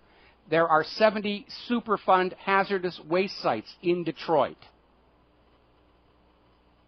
Some of the ambulances in Detroit have more than 250,000 miles on them. They've driven to the moon, effectively. 2/3 of the parks in Detroit have been closed down permanently since 2008, when the mortgage-backed security fraud exploded. Average response time, if you call the police in Detroit, is 58 minutes. Now, the important thing you need to understand is Detroit is not an isolated, unique tragedy in an otherwise pristine American economic landscape. What is afflicting Detroit is afflicting every major American city. Detroit just got there first. Apparently, European banks are exposed to Detroit's bankruptcy. They're bracing for losses on Detroit. Goldman Sachs somehow is making money off of all this. Disaster capitalism, just like they made all this money off of Greece with this huge fraud, this currency swap that they used to help Papandreou hide the true scale of Greece's debt. Now, Detroit is planning on cutting retirees' pensions. Supposedly, under Michigan's Constitution, that is also illegal. So we're in a fight between the money junkies who loaned money to Detroit and the people who are on pensions, the public worker pensions. Who's going to be forced to eat the losses? They're going to be fighting about that one. Other cities are getting ready to follow. City of Houston is on the verge of bankruptcy. So are the entire states of California and Oregon. And they're going after the pension plans. That's their next solution. They want to go after your retirement funds. Just like starting with the Clinton administration, where they started looting the cash buildup for the baby boomer retirements in the Social Security Trust Fund, replaced them with Treasury bills. They called it a loan, but now they can't redeem those Treasury bills. There's a Treasury bond bubble out there. And so the U.S. government's been looking around. I don't have enough money to pay my bills. Who can I default on that causes the least problems? Well, we can't default on the Federal Reserve. It'll affect our credit rating. We can't default on those foreign investors. That'll affect our credit rating. We can default on the American people. Because we've been borrowing from the Social Security Trust Fund, and we'll just say we can't pay it back. And what are the American people going to do? They're not going to be able to affect the government's credit rating. They're not going to storm Capitol Hill with torches and pitchforks, they think. Going to grab a phone call here. Let's see. Oh, Chuck in Texas. Chuck, aloha. Welcome to the show. What's on your mind? Aloha, Mike. Hey, I just wanted to straighten one thing out. You're almost always right, but that fire in the bullion vaults, they moved from there. They sold that building, excuse me, back in 2003. It's a condominium complex now. They're actually located a half mile away. The police, the fire department still carried it as the bullion bank, and so that's what caused all of the confusion. Well, I did say at the top of the story that we weren't sure whether this was real or not, but certainly J.P. Morgan would love to have something like that they can use to say, hey, it's not our fault, we can't deliver on the gold contract. But thank you for the clarification on the location, and that not actually being the current bullion vault. Have a great show, buddy. Thanks. All right, thanks an awful lot. We're going to switch over to Kyle in Philadelphia. Aloha, Kyle. Welcome to the show. What's on your mind? Hey, Mike. I wanted to double back and talk about Detroit. You're absolutely right about there not being the funds there to pay off the credit default swaps. But more importantly, once Greece or Detroit or any of these towns start declaring bankruptcy, it's going to be systemic. And once Detroit does it, then Cleveland, then Cincinnati, then Philadelphia, and all down the line. I know in where I'm from, Philadelphia, they just closed, I think, 12 of the 25 public schools here in an effort to save money. It's not there. The only outcome that there can be is either default or ravishing pension funds. But they're going to try to hold off as long as they can. But once the inevitable is finally declared, that's going to be total and utter collapse of both Europe, America, Asia, Russia, the whole nine. Oh, it's all interconnected, especially because of those credit default swaps. This push for globalism has literally held every nation on earth hostage to the worst financially managed nation among the group. I'm going to come back and talk about this and about the core reason all of these nations are in such trouble right now. It's simpler than you think. We'll be Aloha, America. Welcome back to the show here. And corporate media is still, it's all royal baby all the time. Don't pay attention. And it's conditization is what they're doing. Conditizing us. And I'll explain what that means in another show for our new listeners here. I want to get back to the economy. Why, oh why, when we ordinary working people are productive, energetic, creative, able to produce good products, when management allows us to do that, why is everybody in so much debt? And it has to do with the very nature of the banking system under which we are enslaved, private central banking. And to illustrate why private central banking that loans the public currency at interest into circulation cannot succeed and inevitably has to crash the nation under debt, I had a concept called the 11th marble, which is any 5-year-old child knows that if you put 10 marbles into a tin can, you can only take 10 marbles back out. But private central banking operates on the theory that they can put 10 marbles into a tin can or an economy and somehow magically get 11 marbles back out. And it cannot work. And the problem with private central banking issuing the public currency as a loan at interest, the trap, is that the instant that first pretty printed piece of paper, little piece of paper with ink all over it and it controls your life, the instant that first banknote goes into circulation, more money is owed to that private central bank than actually exists. And the situation never reverses.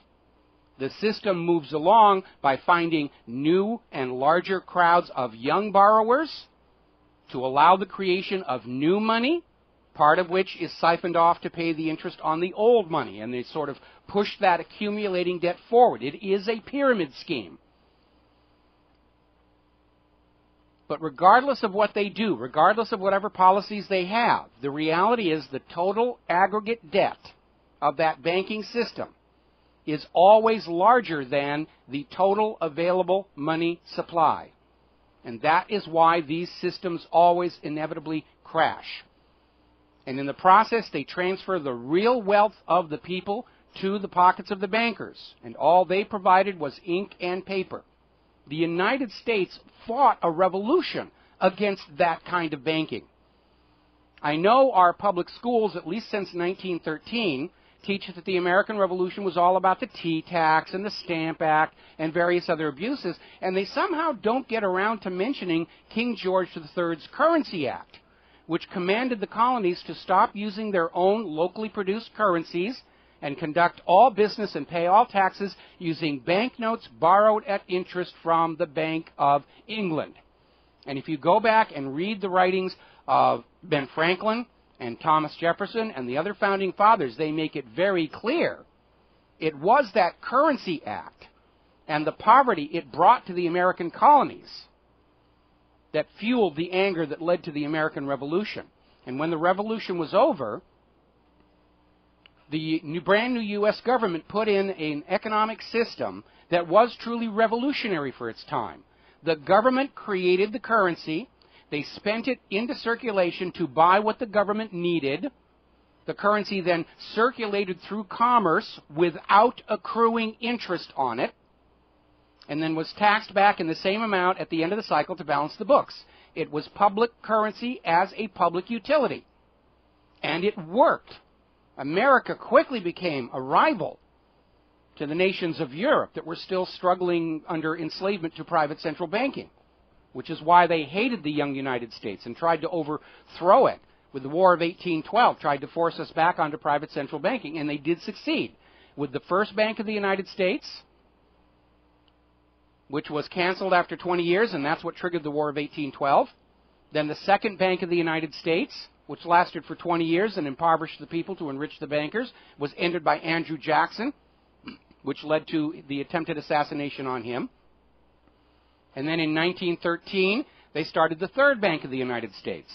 But they knew people would remember that name and how bad that had been, so they chose a new name for the third Bank of the United States, and they called it the Federal Reserve to give it a quasi-governmental feel. But it isn't part of the government. It's a privately owned central bank. It's no more federal than Federal Express.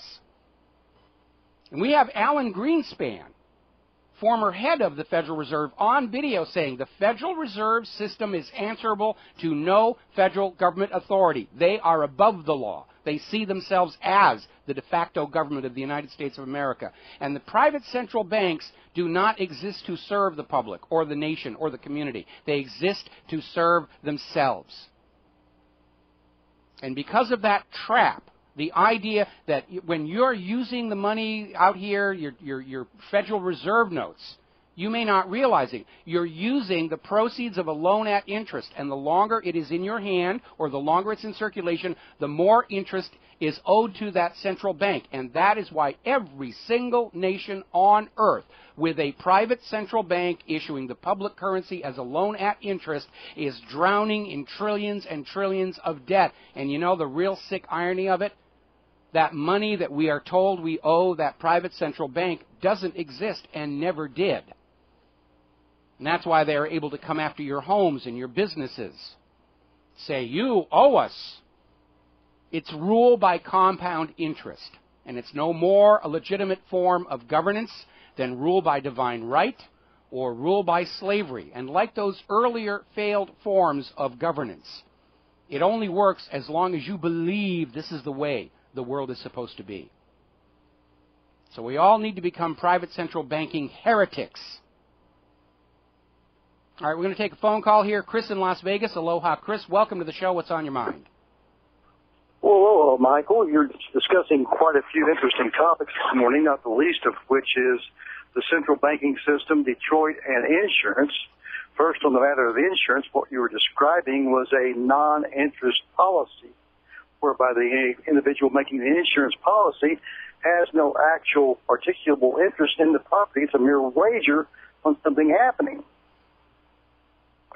Okay, well, you're absolutely right, and it was a point I failed to make when I was talking about it. Credit default swaps can be sold for assets not owned by the purchaser of the credit default swap. And we have all of these abuses, like when Goldman Sachs was helping California sell their California bonds, Goldman Sachs was then selling credit default swaps against those California bonds to its own investors, who did not own the bonds, but were simply betting that they were going to collapse, which they ultimately did.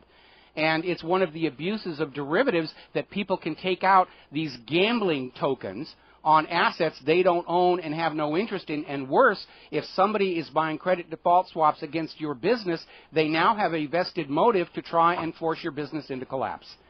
So you're absolutely right, Chris, and I should have mentioned that before. Chris, we got to take a break for commercials.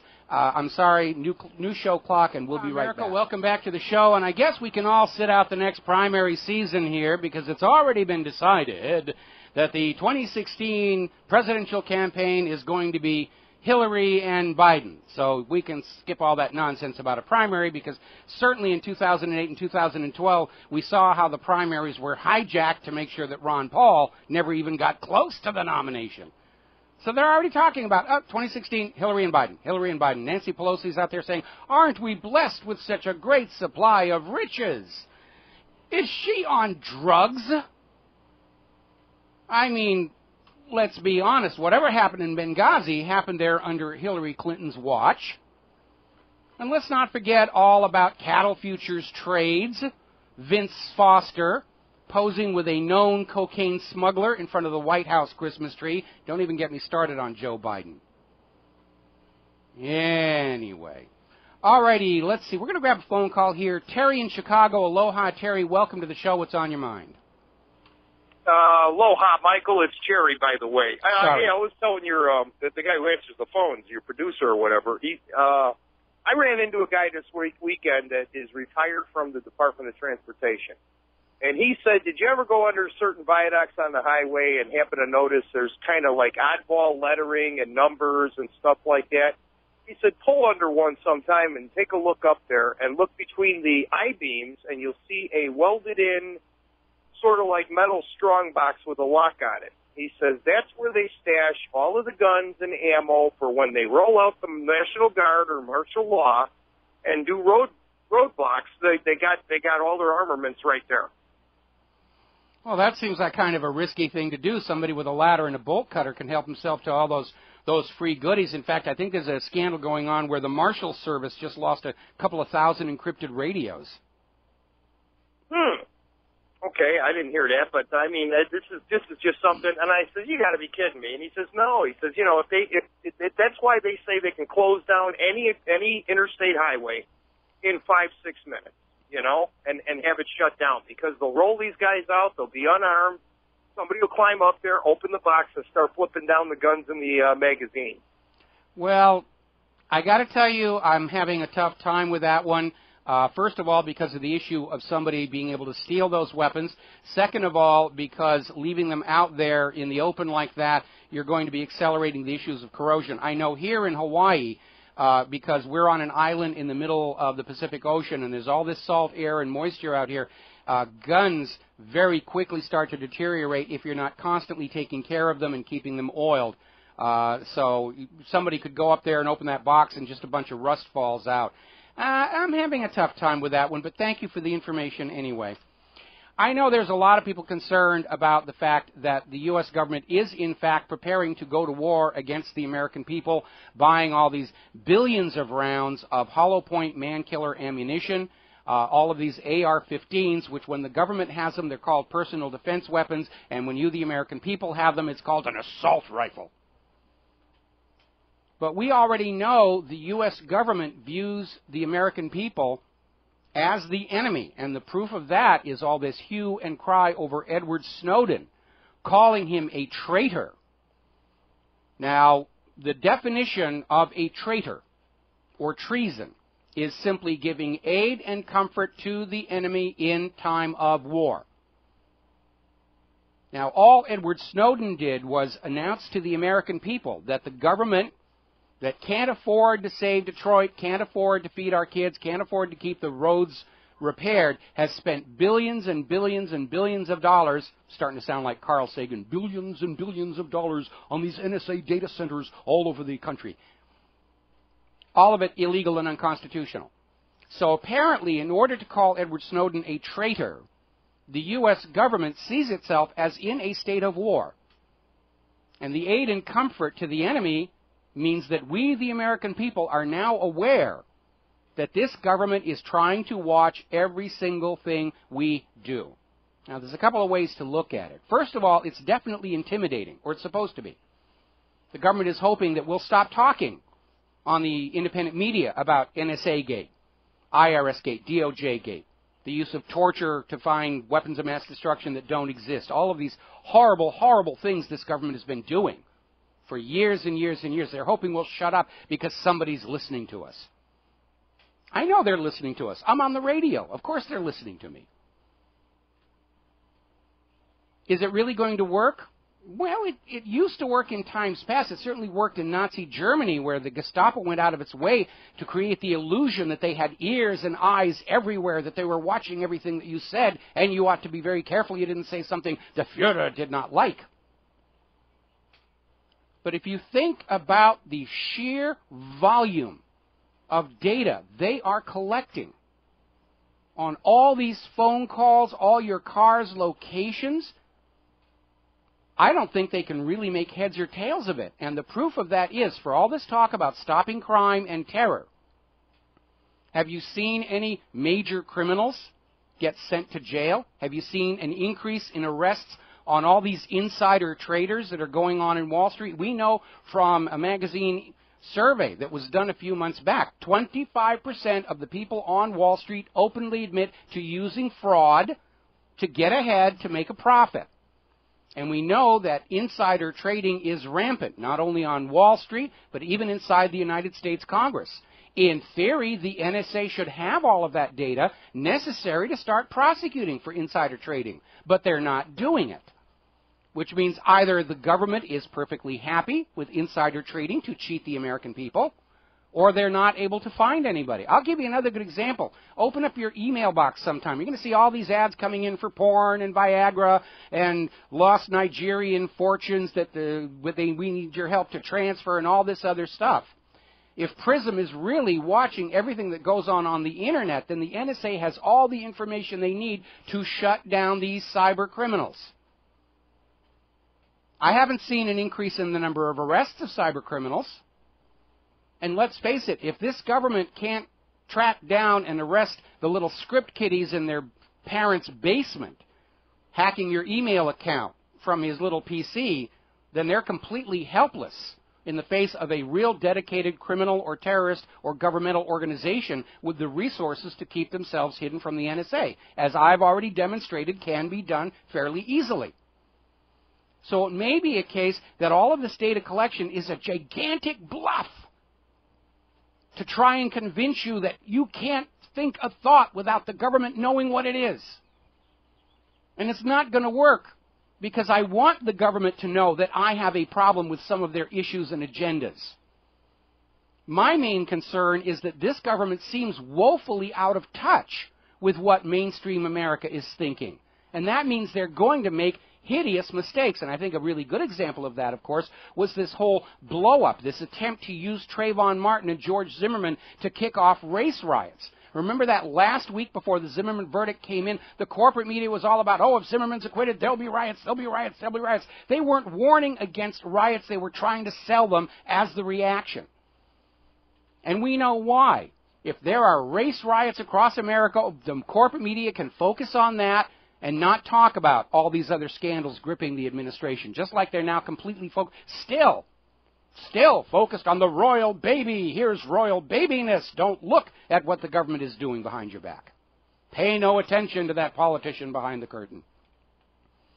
In the worst case scenario, had there been mass violent riots in multiple cities across America, Obama could have been justified in declaring a state of emergency and martial law and start the gun grab right then and there, just like during the aftermath of Hurricane Katrina. What's the first thing they did down there? Did they take in water and food and medical supplies? No, they started kicking down doors and confiscating guns.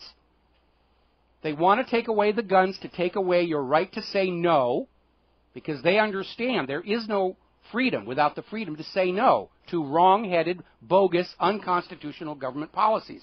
And after they get the guns, they're going to come for that gold. Got to save the banks.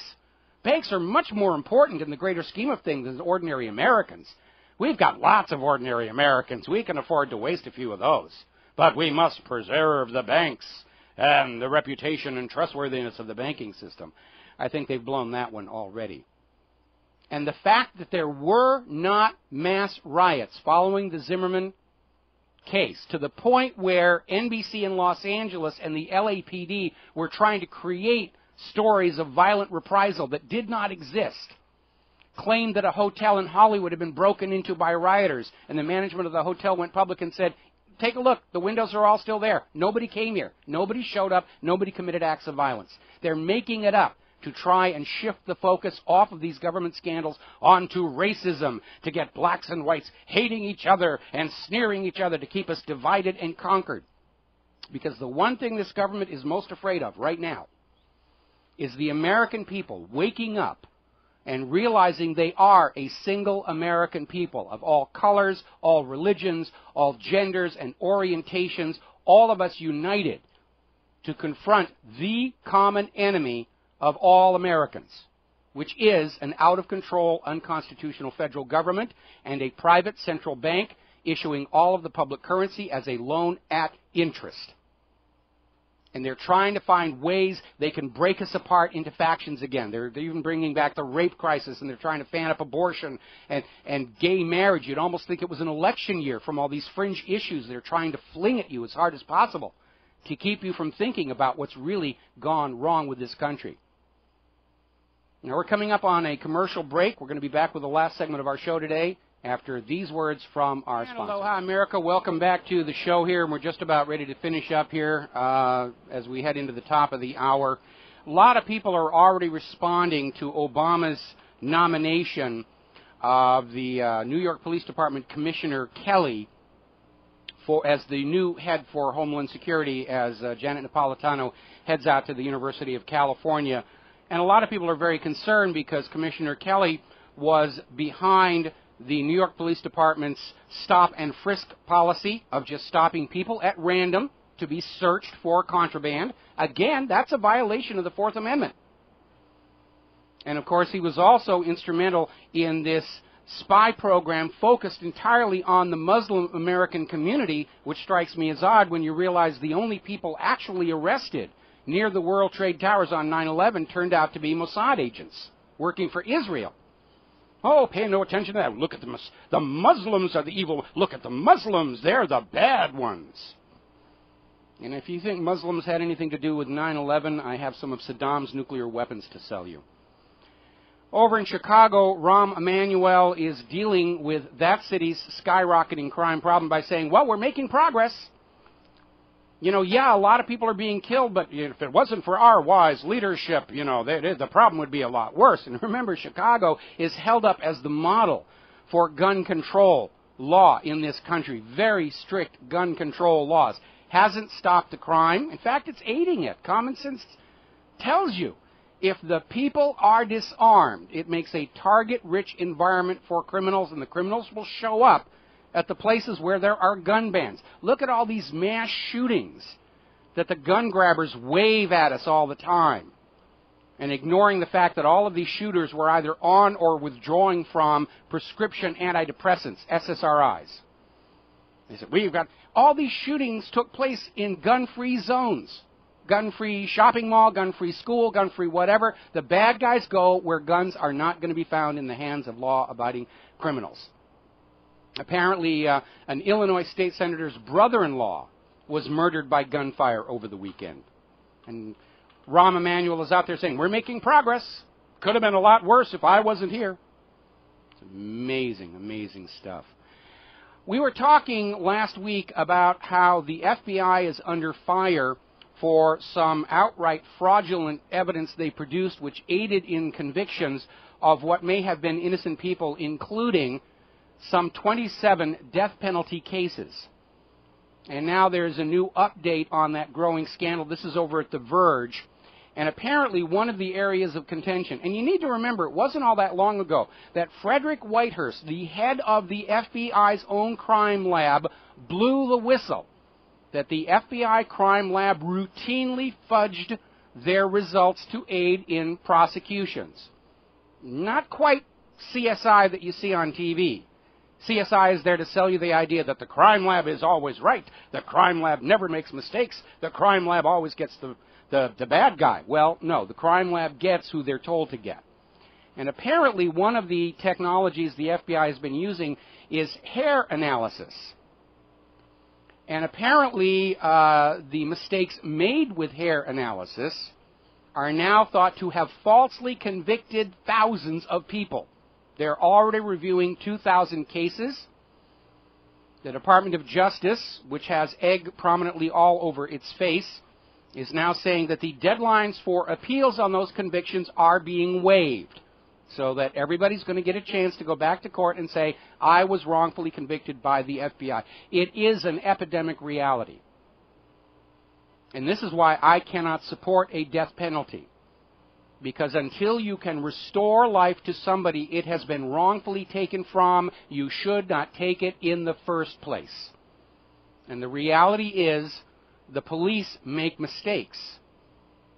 Ambitious prosecutors will lie, cheat, and steal to get that conviction because they're building a scorecard for their eventual run as mayor or governor. I put away 97% of the people I prosecuted. Some of them may have been innocent, and now that's coming out. Remember, during the aftermath of TWA 800, we caught the FBI and the NTSB rigging those lab tests to try and sell the idea that the red residue found all over the inside of the cabin of that jetliner was just seat glue, which was pale, sickly green and could not be made to turn red. So they literally dyed some samples of seat glue red and sent them out to a lab saying, tell us this is seat glue. And the lab wrote back and said, this is seat glue dyed with a red dye. And they took that report, took out the comment about the red dye, put it in the NTSB report saying the red residue was seat glue. The lying is that obvious and in your face when you take a look at it. And that sort of leads me into my little closing monologue for the show today. We, the people of the United States of America in the year 2013, understand, have had to confront the reality of a government and corporate media that rules us with lies, fraud, and deception. We are not the naive, trusting fools that we were in the 1950s and 1960s. And given all these lies that we know about, prudence demands that everybody listening to this show take it upon themselves to go out and do the research. Don't just sit there in your living room and let that TV set tell you what to think and what to believe, because that TV set is there to sell you things. A new hair cream, a new fashion statement, a new prescription drug, a new political candidate, a new war. Thomas Jefferson stated, it is the highest duty of every American citizen to keep themselves fully informed so that they can make good choices. And he said, keep yourself fully informed. He didn't just say be informed. He said, keep yourself fully informed. Take responsibility for going out and finding out what's really going on with all these things you've been told by the government and the corporate media. I've been at this for almost 20 years.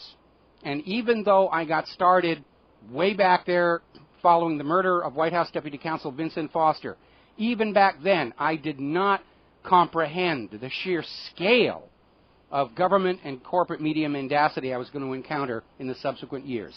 Sometimes it's a little daunting.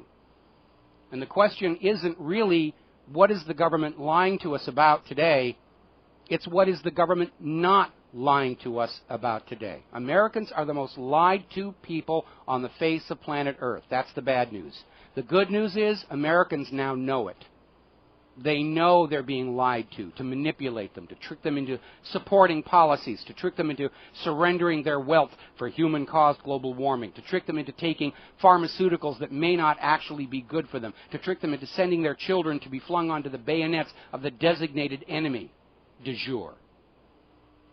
A skeptical people is a free people, and you all need to be skeptical. I assume if you're here listening to Republic Broadcasting and this radio station and reading my website that you are already awake to what is going on, and you're trying to find the answers to these very important questions you're asking. What kind of a nation have we become where the government views the American people as their primary enemy, to justify constant spying on us, to grope our crotches at the airport, to grab our digital devices and just copy off the contents without a warrant, without suspicion of a crime, just in case? Is this the nation you were taught we lived in? Is this the nation described in the Constitution? And you need to remember something about that Constitution and that Bill of Rights. First of all, it is a Bill of Rights. It's not a Bill of Suggestions. The government, not even the FISA court, can set those restrictions aside. That Constitution and the Bill of Rights are the rules under which we, the people, allow the government to manage this nation for the benefit of we, the people, and for the nation itself. Not to run this as a money-making opportunity for Wall Street, not to serve us up as clients and funding for the security industrial complex, not to serve our children up as living sacrifices to the military industrial complex. The time has come to ask, is this the nation we were told it was? And more importantly, is this the nation we wish to leave to future generations? Do we want them to live as we are living or not? There's the music. It's time for me to get out of here. We're going to be back tomorrow here on the Republic Broadcasting Network. Until then, stay safe, stay angry, stay informed, stay skeptical. Please support Republic Broadcasting. Please tell your local AM and FM affiliates we're on XDS now. Ask them to carry our program. And aloha, America.